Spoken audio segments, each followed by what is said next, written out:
आज हम लोग स्टार्ट करेंगे कॉन्सेप्ट एप्लीकेशन ऑफ कैनेमेटिक्स और इसमें हम लोग देखेंगे कि कॉन्सेप्ट को अप्लाई कैसे करा जाता है। जैसे कि हमारे पास पहले होता है कि एक बिल्डिंग है जिसकी हाइट हमको h दे रखी होगी, ठीक है। ये बिल्डिंग की हाइट हमें h दे रखी है और इस बिल्डिंग h हाइट पे हमको क्या करना है, एक बॉल को हमने फेंका विद वेलोसिटी u, ठीक है। अब वेलोसिटी u के साथ हमने इसको फेंका है और फिर ये बॉल यहाँ से फेंका, ये बॉल ऐसे गई, फिर बॉल इसके बाद ऐसे गई, फिर बॉल नीचे की तरफ गई और फाइनली ग्राउंड पे आ गई, ठीक है। तो बॉल कुछ इस तरह से पाथ फॉलो कर रही है। हमको पूछता है भाई बिल्डिंग की हाइट क्या है, ठीक है। अब ऐसे सवाल में हमारे पास एक नॉर्मल फार्मूला होता है जिसको हम लोग अप्लाई करते हैं, जो कि होता है -v = ut minus half gt²। हम लोग ये फार्मूला अप्लाई करते हैं और डायरेक्ट आंसर निकालते हैं, पर इसमें हमको ये नहीं पता चलता है कि कॉन्सेप्ट को अप्लाई कैसे करें, ठीक है। अब कॉन्सेप्ट अप्लाई करेंगे तो हम लोग को यहाँ पे 3-4 कॉन्सेप्ट लगाएंगे। जैसे कि मैं एक सवाल करके बताता हूँ। फॉर एग्जांपल कि मेरे पास एक बिल्डिंग है, ठीक है। वी हैव अ बॉल, है ना, और हमने उसको क्या करा है, थ्रोन फ्रॉम बिल्डिंग, ठीक है, ऑफ हाइट h, ठीक। हाइट h से हमने उसको फेंका हुआ है और हमको ये पता करना है कि जो बॉल है ना, बॉल जब नीचे गिरेगी, है ना, तो उससे हमको क्या करना है, बिल्डिंग की हाइट पता करनी है, ठीक है। अब ऐसे सवाल को करना कैसे है, ठीक है। और उसको गिरने में टाइम हमको लगा उसको 6 सेकेंड, t हमको दे दिया 6 सेकेंड। अब इसको पता कैसे करें, तो इसको पता करने का बहुत सिंपल तरीका है।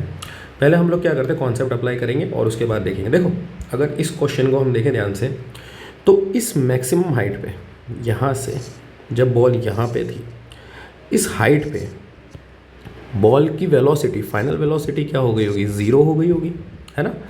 इनिशियल वेलोसिटी से मैक्सिमम ये यहाँ ये ऊपर तक तब तक चलता रहेगा जब तक इसकी वेलोसिटी क्या ना हो जाए, 0 हो जाए, क्योंकि ग्रेविटी इसको रिटार्ड करा रही है, ठीक है। ग्रेविटी इसको रिटार्ड करा रही है और धीरे धीरे क्या होगा, इसकी स्पीड कम होगी और ये फाइनली क्या जाएगा, ऊपर जाके रुक जाएगा।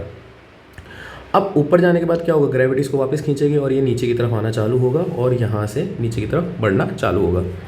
तो एक काम करते हैं, हमको सवाल में ये चीज़ बोली कि भैया बॉल जो है उसने टोटल जर्नी कितनी करी, 6 सेकेंड की।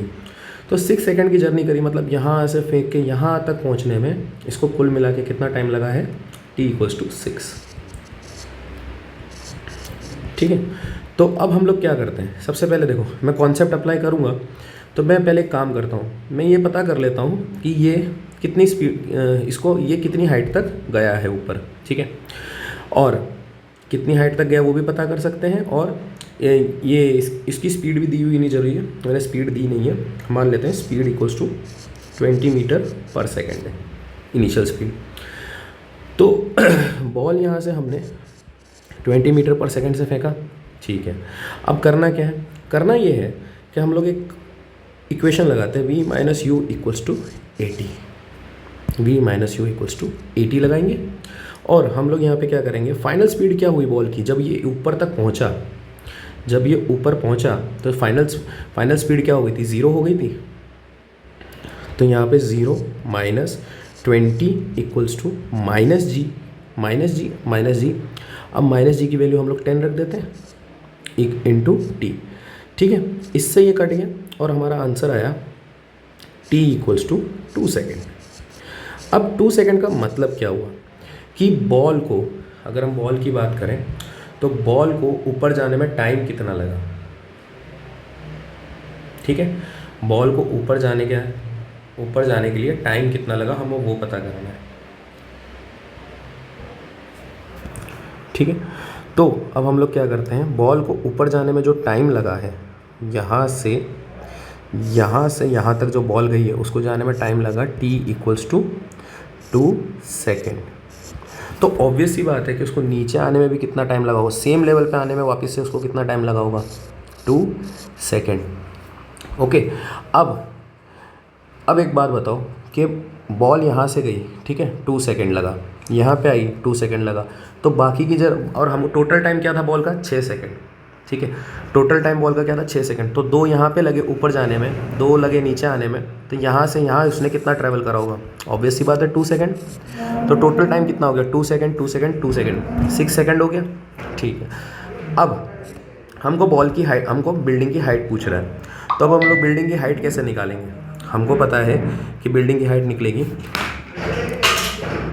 S equals to UT plus half AT square से।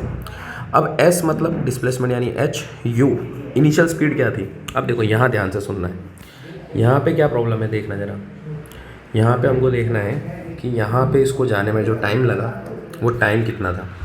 यहाँ से 2 सेकंड, यहाँ पे इसकी स्पीड अगर 220 मीटर पर सेकंड पे फेंका है, तो ये बात ध्यान रखना है कि जब ये सेम लेवल पे आएगा तब इसकी स्पीड क्या होगी 20 मीटर पर सेकंड। अब यहाँ पे हमको इनिशियल स्पीड भी पता है, टाइम भी पता है, तो हम लोग डिस्प्लेसमेंट आराम से निकाल सकते हैं, ठीक है। तो डिस्प्लेसमेंट इसका आ जाएगा H इक्वल्स टू U हमारा 20 इंटू T हमारा 2 हो गया प्लस हाफ G हमारा, और ये हमारा हो गया 2 का स्क्वायर 4, 2 2 ज़ा 4, H equals to 40 plus 2 into 10 into 2 20, और H हमारा आ गया 60 मीटर। तो बिल्डिंग की हाइट हमारे पास आ गई कितनी 60 मीटर। तो यहाँ से यहाँ तक जो बिल्डिंग की हाइट है वो है 60 मीटर, ओके।